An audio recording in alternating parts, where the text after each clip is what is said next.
Today we're talking about our birth story. Hey guys, welcome back to my channel. My name's Nicole, and on this channel we talk about everything from parenting tips, product reviews, and used to be pregnancy updates. So if you're new here, definitely consider subscribing. Today we're going to talk about the birth story with the newest addition to our family, baby Elle. It's our sweet little girl. She is sitting right here next to me. And yeah, thought I'd kind of walk you guys through how that day went, what happened. She is our third baby, and she was a planned C-section that was actually planned for tomorrow. Obviously, she did not wait, as she's a week and a day old. So yeah, let's go ahead and jump right in. Okay guys, so at the end of the video, I will introduce you to her. Don't worry, I promise. She's so sweet. So let's go back to Monday, last Monday, on the 22nd. I had, actually Sunday evening, I had had some pretty heavy bless you. Some pretty heavy Braxton Hicks contractions, or so I thought. I'm always so bad at detecting early labor.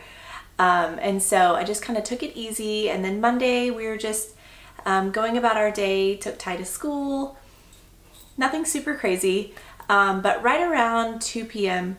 I started having contractions that I was able to at least identify in some type of pattern. So I called my doctor, and my doctor said, you should probably go to labor and delivery. Go to labor and delivery. Since you're a planned C-section, we don't want you to go into full-blown labor. It's not safe.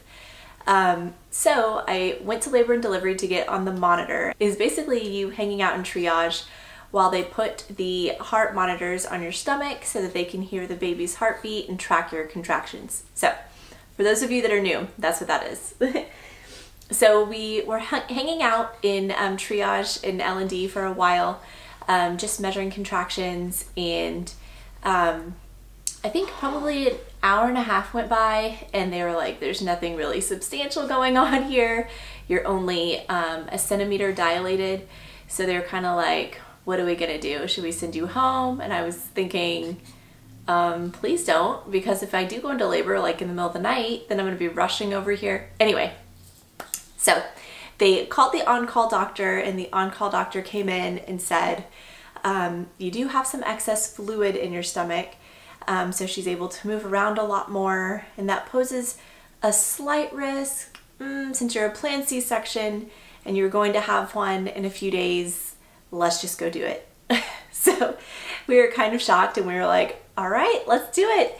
So our kiddos were at my in-laws' house and hanging out there. They had their go bags ready, and so they had already been there for a little while. And yeah, the thing that is most upsetting is what happens next. So after they give the green light, because I'm not contracting really fast and labor's not progressing, I'm basically like the last person on the list of priority when it comes to delivering babies. So the doctor was like, I'm gonna go deliver 2 other babies and then I'll be back for you. So we're just hanging out. We're watching The Office on our phones through Netflix. It was, you know, like we're always watching The Office. But anyway, so they came in to prep me for the OR. And what that means is they put a surgical IV, usually in your hand or your wrist, and then that way they're able to deliver fluids to you while you're going through surgery. So they came in to do that, and if you are squeamish, now is the time to look away, let me just say. They came in to do that, and when they did, they could not catch one of my veins. They're having the hardest time. And I'm going to show you my arm now instead of the photo I took like a few days after it happened. This is like a week later.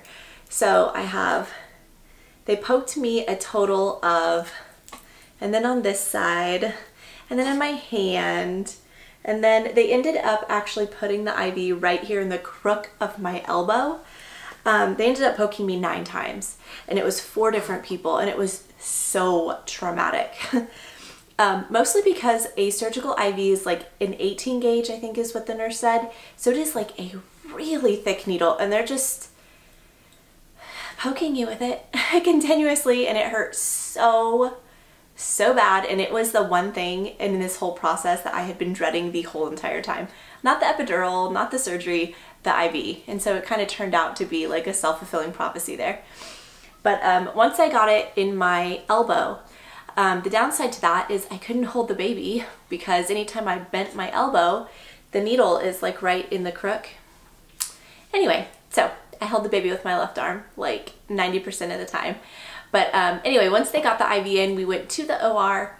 And for those of you who've had a C-section before, maybe you have or haven't heard of this, but I always ask for like a gentle C-section, which is where they pull your robe down to like your shoulders, like to expose your shoulders. And then as soon as they take the baby out, they set them on you like all slimy and gross, which as a mom, it is kind of a cool thing because you just get that closeness with your baby and they have skin to skin contact with you right away. So yeah, so they took us into the OR, I got the epidural, and probably about 20 minutes later or so, slimy little baby girl was laying on me. And it was so sweet because she was screaming and crying, and then like as soon as they laid her on me, she just completely stopped. I just think it's such an amazing spiritual thing. It's so cool. So yeah, so they delivered her, set her on me, and it was great. And then the doctor called my husband over and was like, you have to see this. The cord was actually tied in a knot. Like her umbilical cord was like in an exact knot, not like a loose knot, like a tight knot. So of course when I got home, we were Googling it, and it said that 1 in every 2,000 babies that are delivered have knots in their cord. So it's kind of a little bit of a rare thing, and I don't think it poses any imminent danger to the baby, but it definitely could have some complications if she had been in there any longer. So I really think that God moves in mysterious ways, and that she was meant to come a week before her C-section date. And yeah, so that was cool. Then we went from the OR into a recovery room. In the recovery room, we were there for 2 hours or so, and they checked the baby out. They check the baby out, they clean her up, they weigh her, they do all kinds of different things. And then they give you a chance for your epidural to kind of wear off a little bit. And then they move you to your like postpartum room. And yeah, we were in our postpartum room for 3 nights, 4 days. The hospital we were at was amazing. It was awesome. The food was so good, and it was nice to kind of get to hang out there with my husband, and my mom was in town, and it was just really great. So on the 4th day we went home, and we've just been getting adjusted to that sleep-deprived newborn life. Side notes, I lost my earrings at the hospital. So I have no earrings on, and I feel so naked because I'm always wearing earrings. But anyway, earrings.